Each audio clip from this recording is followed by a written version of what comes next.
Praise the Lord. ഈ കേട്ട കാര്യങ്ങൾ ഒന്നും കൂടി ശ്രദ്ധിച്ച് കേൾക്കാണ്. വചനത്തിൻ്റെ കൃത്യമായ നമ്പറും വാക്കെല്ലാം കേട്ടിട്ട് എന്താണ് നമ്മൾ ആദ്യം കേട്ടത്?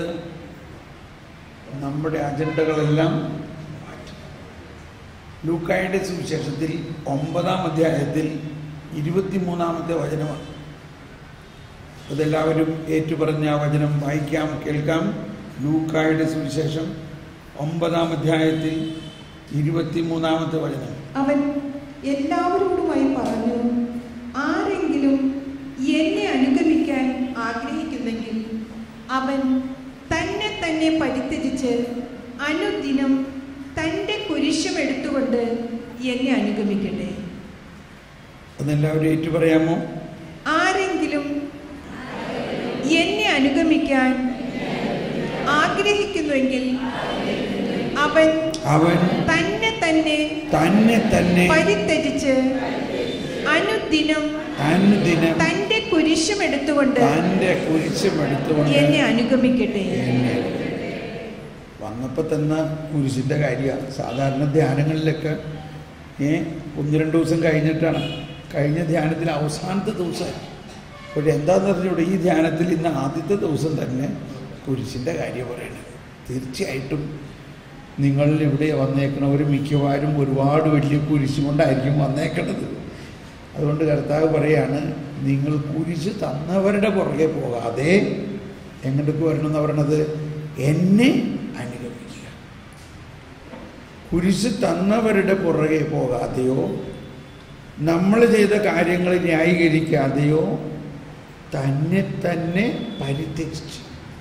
ഇവിടെ 2 പോയിന്റാണ് ഇത്. ഞാൻ ആദ്യ കാലങ്ങളിൽ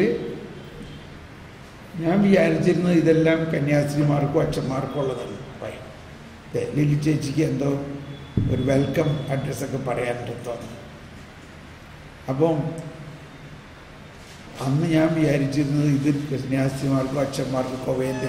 പക്ഷെ അത് കഴിഞ്ഞിട്ട് പറയാണ്, ഇങ്ങോട്ട് പറയാണ്, അവൻ എല്ലാവരോടുമായി പറഞ്ഞു.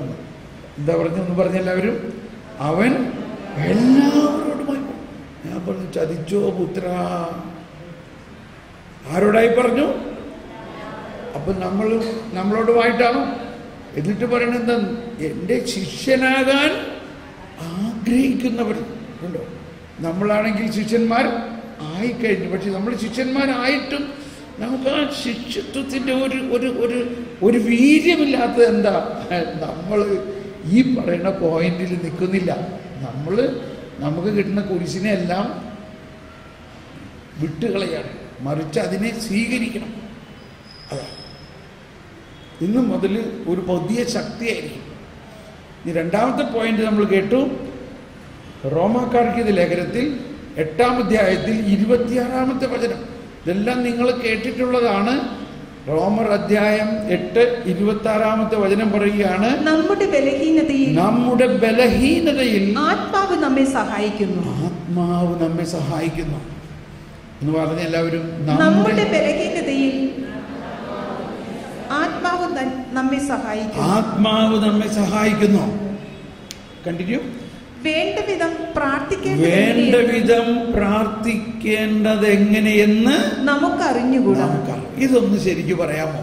ഹൃദയത്തിൽ സ്വീകരിച്ചുകൊണ്ട് വേണ്ട വിധം പ്രാർത്ഥിക്കേണ്ടത് എങ്ങനെയെന്ന് നമുക്ക് അറിഞ്ഞുകൂടാ. സമ്മതിക്കാമോ? ഇത് സമ്മതിച്ചുകൊണ്ട് ഉച്ചത്തിൽ പറഞ്ഞ് വലിച്ച ഒന്നുകൂടി വായിച്ചത്. നമ്മുടെ ബലഹീനതയിൽ ആത്മാവ് നമ്മെ സഹായിക്കുന്നു. വേണ്ട വിധം പ്രാർത്ഥിക്കേണ്ടത് എങ്ങനെയെന്ന് നമുക്ക് അറിഞ്ഞുകൂടാ. സമ്മതിക്കാമോ? അങ്ങനെ സമ്മതിക്കുന്നവരൊന്ന് കരം ഉയർത്തേ. ഒന്നുകൂടി പറഞ്ഞ, വേണ്ട വിധം പ്രാർത്ഥിക്കേണ്ടത് എങ്ങനെയെന്ന് നമുക്കറിഞ്ഞുകൂടാ. നിസാര കാര്യമല്ല. ഇത്രയും നാളും പ്രാർത്ഥിച്ചതൊന്നും ശരിയായിട്ടുള്ള പ്രാർത്ഥന അല്ല എന്നാണ് ഈ പറയുന്നതിന്റെ അർത്ഥം.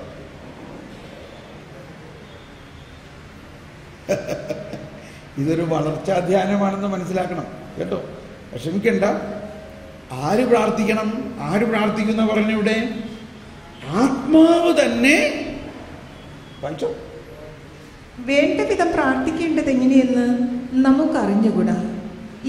എന്നാൽ അവാച്യമായ നെടുവീർപ്പുകളാൽ ആത്മാവ് തന്നെ നമുക്ക് വേണ്ടി മധ്യസ്ഥം വഹിക്കും. വേണോ?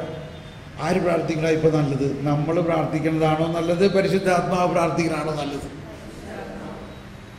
നിങ്ങൾ പ്രാർത്ഥിക്കുന്നതാണോ? Thomas Paul പ്രാർത്ഥിക്കുന്നതാണോ? പരിശുദ്ധാത്മാവ് പ്രാർത്ഥിക്കുന്നതാണോ? ആര് പ്രാർത്ഥിക്കണം? പരിശുദ്ധാത്മാവ്. ഒന്നൊരു വായിച്ചത്. അവാച്യമായ നെടുവീർപ്പുകളിലൂടെ ആത്മാവ് തന്നെ നമുക്ക് വേണ്ടി മധ്യസ്ഥം വഹിക്കുന്നു. അടുത്ത വരി കൂടി. ഹൃദയങ്ങൾ പരിശോധിക്കുന്നവൻ ആത്മാവിന്റെ ഇംഗിതം ഗ്രഹിക്കുന്നു. എന്തെന്നാൽ ആത്മാവ്, എല്ലാവരും കരമുയർത്തി ശബ്ദമുയർത്തി നേറ്റു പറഞ്ഞുകൊണ്ട്, എന്തെന്നാൽ ആത്മാവ് ദൈവഹിതമനുസരിച്ചാണ് വിശുദ്ധർക്ക് വേണ്ടി മധ്യസ്ഥം വഹിക്കുന്നത്. ആരാണ് ഈ വിശുദ്ധർ? ജ്ഞാനസ്നാനത്തിലൂടെ കർത്താവ് ഈശോ മിശിഹ വിശുദ്ധീകരിച്ച് വസിക്കുന്ന നമ്മൾ ഓരോരുത്തരെ കുറിച്ചാണ് ഈ പറയുന്നത്. Praise the Lord. ഇനി ലില്ലി ചേച്ചി എന്തോ പറയാനുള്ളത് കേൾക്കാം. Thank you. എന്നിട്ട് പിന്നെ നമുക്ക് തുടരാം.